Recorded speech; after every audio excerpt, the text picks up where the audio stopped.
এই 17 বছরে 5 বছর 7 মাস আমি জেল খেটেছি। আমার এক পাটি দাঁত নাই, নিচের পাট পুলিশে মেরে, এখানে তো অনেক পুলিশ আছে। এই যে এই অত্যাচার আমরা সহ্য করেছি। এটা হাসিনার একটা রাগ আছে। পার্লামেন্টে হাসিনাকে আমি জিজ্ঞেস করেছিলাম যে আপনি মুক্তিযুদ্ধের গল্প করেন, মুক্তিযুদ্ধ 9 মাস আপনি কোথায় ছিলেন? তখন আমাকে গালাগালি করে যা তা বলেছে, সেটা আর আমি এখন বলতে চাই না। যা তা বলেছে, সেই রাগে আমাকে 5 বছর 7 মাস জেল খাটাইছে বিভিন্ন মিথ্যা মামলা দিয়ে, এবং পুলিশদেরকে খেপা দিয়েছে আমার বিরুদ্ধে। আমাকে নিয়ে যায় মেরে দাঁত সবগুলো ভেঙে ফেলেছে। তো এটা কি আপনারা বলেন? আপনারা তো প্রিয় সাংবাদিক আমাদের, আপনারা ইলেকট্রনিক মিডিয়া, প্রিন্ট মিডিয়া, বিভিন্ন সাংবাদিকতায় আছেন। আপনারা বলেন, এটা কি কোনো কাজ? হাসিনা তার উচিত শিক্ষা পাচ্ছে, কিন্তু কোনো লাভ নাই। এই অত্যাচার করে সে সামান্য কিছু জ্ঞান করতে পারে নাই, সব পালাতে হয়েছে। আমরা কিন্তু পালাইছিলাম না। আমরা 2006 সালের 27 অক্টোবর সম্ভবত আমরা ক্ষমতাচ্যুত হয়েছিলাম। আমরা কিন্তু 27 তারিখে কোর্ট টাই পরে এসে অফিসে বসছিলাম। আমরা পালাইনি কেউ। এখন দেখেন আওয়ামী লীগের একটা লোক খুঁজে পাবেন না আপনি, সব পলাতো, এভরিবডি পলাতো। কারণটা কি? একটা ছাত্রলীগের ছেলের কাছে 2000 কোটি টাকা ফরিদপুরে পাচার করেছে। একটা সিলেটে একটা ছাত্রলীগের ছেলের কাছে 5000 কোটি টাকা পাচার করেছে।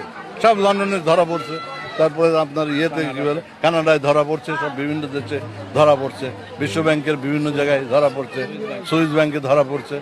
এটা তো আমাদের সময় তো এগুলো হয়নি। আর এই কারণে একটা মিথ্যা মামলা দিয়ে আমাদের ম্যাডামকে 6 বছর জেল কাটিয়েছে। তা হাসিনার জেল হবে না, কেবল 6 মাসের হয়েছে। আর কত মামলা হয় সেটা দেখেন। হত্যা করেছে 1500 লোককে এইবার এই আন্দোলনে।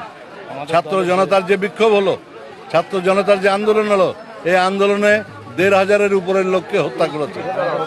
30,000 আহত, 4000-5000 লোক অন্ধ কেন ল্যাংড়া হয়ে হাসপাতালে চিকিৎসাধীন আছে। এগুলোর বিচার তো হবে। পাপ বাপকে ছাড়ে না। হাসিনা আবার প্রমাণ করে দিল এটা সত্য কথা, যে পাপ বাপকে ছাড়ে না। পাপ হাসিনাকে ছাড়ে নাই, ছাড়ছে তাহলে মোদির পিঠে চড়ে ঘুরতে হইতো না। তো টিভিতে আমরা রোজ দেখছি, একসময় হাসিনা মোদির পিঠে উঠছে, একসময় মোদি হাসিনার পিঠে উঠছে। এটা লজ্জাস্কর। আমাদের তো মানে কান কাটে ফেলা উচিত সবাই এই লজ্জায়। যাই হোক, আমি বলতে চাই যে হাসিনার বিচার হোক, এবং হাসিনা খালি না, হাসিনার সহকর্মী যারা ছিল, কাওয়া কাদের সহ, যারা সবসময় সমালোচনা করত, উঠে খুন গুণের সাথে যারা জড়িত, তাদের সববার ফাঁসি হোক, এটা আমরা চাই ইনশাআল্লাহ। এই কথা বলুন। আর তারেক রহমানকে বিনা বিচারে মাজার হাড় ভেঙে দিয়েছে।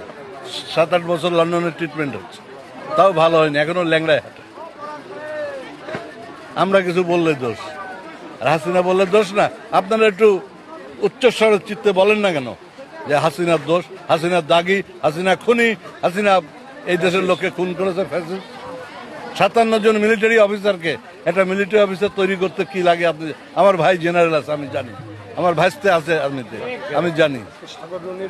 হ্যাঁ, সাগর রনির আজকে 200 বার মনে হয় টাইম নিল সাগর রনি হত্যাকে স্যার করতে পারে নাই আপনার আওয়ামী লীগ গভর্নমেন্ট। এখন সেটা হওয়ার পথে। যাই হোক, আমি আর বক্তব্য রাখতে চাই না বেশি।